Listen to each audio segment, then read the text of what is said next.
Good morning. Today we're looking at distance learning. Distance learning is a great new technology that I know you've seen on your campus. It is an emerging technology that 10 years ago we didn't have. 5 years ago we weren't even sure what it was or how to use it. Today it's in classrooms, and as responsible educators we need to know how to use it. This isn't something that's going to bog you down. This isn't something you're going to have to take extensive training on. This is fun and this is new and this is great for your students. And today I'm going to show you a brief overview of how to use it and what it can do for you, which is one of the questions I hear all the time.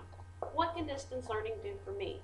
Why should I use this? Distance learning can take you where the school bus can't, where funds won't allow you, and where time is no obstacle. Constantly, we want to excite our students. We want to take them somewhere. We want to show them something. But because of time or money or whatever other restraint we have, we can't go there. Now you can. But isn't it just like TV? Absolutely not. When you put a video in, as we've all done in our classrooms, you have 20, 30 kids sitting in a room going, shh, while you all watch a movie. You can stop it, you can rewind it, they can watch it again. And everyone goes, shh. Not so with distance learning. It's interactive, it's fun.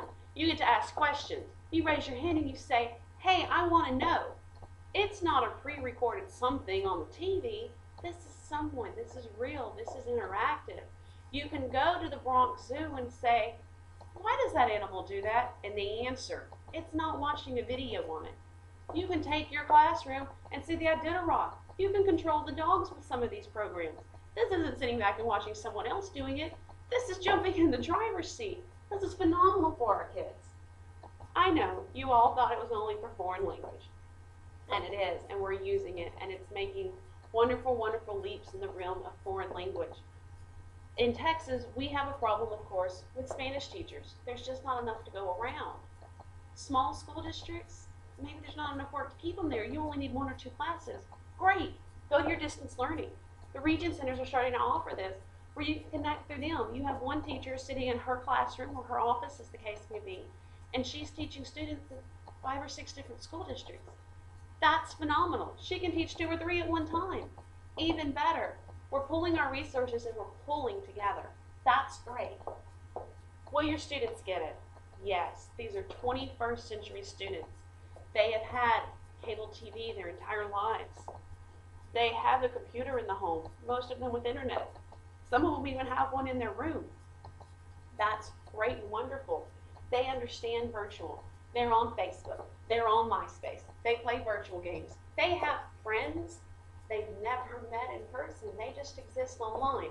There are real people out there somewhere, and our students understand that.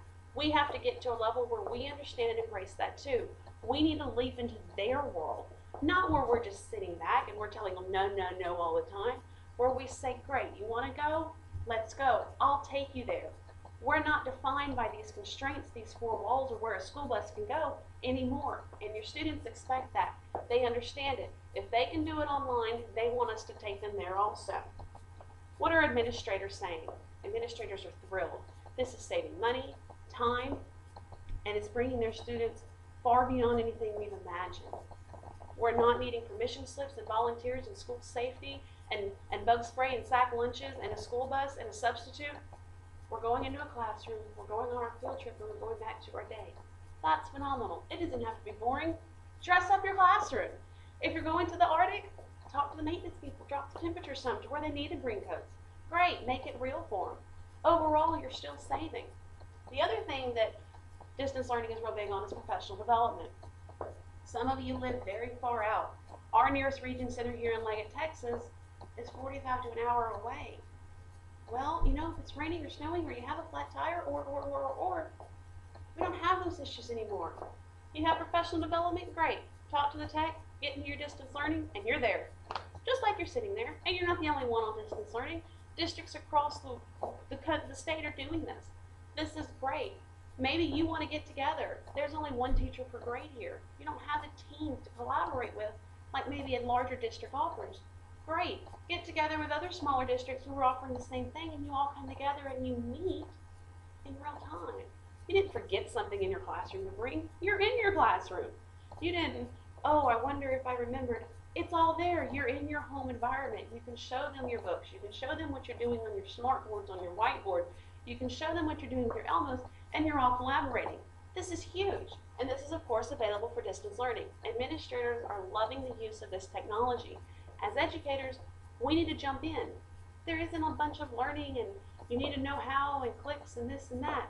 You go to these couple of sites I'm about to show you, you click, you bring it to your tech, and say, hey, schedule me, I want to take my kids. And you go. It's great. For instance, we've all heard about JFK lately. There's this new footage that's been released. Great. We all know that the 6th floor of Dealey Plaza, that's good history. Of course, our kids think it's ancient history.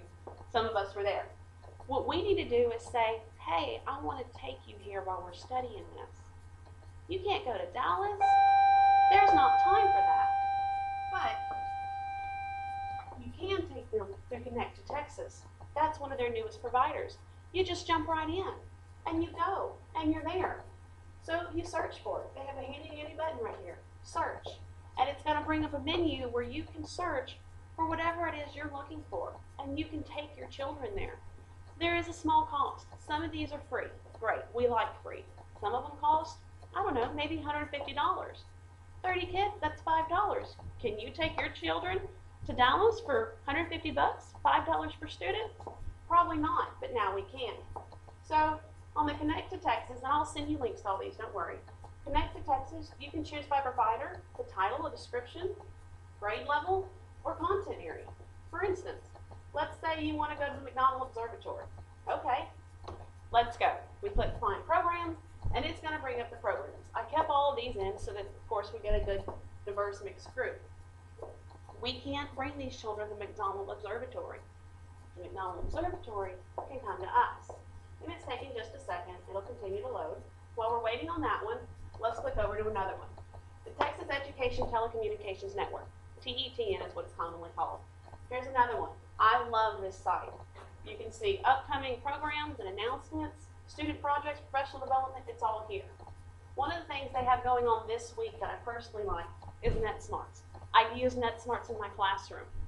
This is phenomenal. We're bringing today's technology to the classroom, but we have to teach our students how to be careful. We have to be the responsible educator. We don't hand children scissors and say, run with these. We don't hand them to them and say nothing. We hand them to them and we say, walk slow, point them down, be careful. We have to show them the rules. NetSmarts does wonderful things with that. This particular event has Kim Benefield and Alex Lewis, who are not the teachers saying, I told you so. These are the professionals that can teach your children, interact with them, and answer their questions. This is going on this week, and this is one of my personal favorites. It would be a great launching pad to use your distance learning. You're not only jumping into distance learning, you're jumping in at a place where you're educating and teaching safety, and that's huge. This is, of course, on the TETN network. The other one is the Center for Interactive Learning and Collaboration, CILC. It's CILC.org. I like this one because it's so easy to search. I've already put Zoo in. We're going to click search. And this one goes across America, which is another thing I like. We're not limited, of course, to Texas or, what's here. This will take us places there's no way we could ever take our kids. For instance, we have, it jumped on me, sorry about that. For instance, we have the St. Louis Zoo, the Columbus Zoo. We can go here. We're given a private tour of the zoo, and we can say, I have a question. Hey, do you, can you, will you? And it's all answered right there. Our kids aren't left just sitting and wondering, and when the video's over, asking you. This is interactive, and they're getting their questions now. I personally really enjoy this site. You can click on it, see when it's available. It gives you, of course, your grades. This is a phenomenal, phenomenal thing we've got going right here. Of course, I'll send you links for all of these. Let's see if Connect to Texas has brought it up, and it has. We have two that show up. This particular one is free. Goes all grades, has some contact information. This is what your tech will need. And then we have the Live with the Observatory. Now this one is $100. It's not free like the other one. But look, we can even see the teaks that are covered. I mean, does your job get any easier, really? You're going on a field trip and everything's done for you. All you got to do is show up. This is great technology. So going back where we started, I hope I answered some of these questions for you. If you have more, please let me know. Email me, call me, catch me on the way out, whatever it is that works for you. This is technology that we're bringing to our classrooms, and I want to help you do that.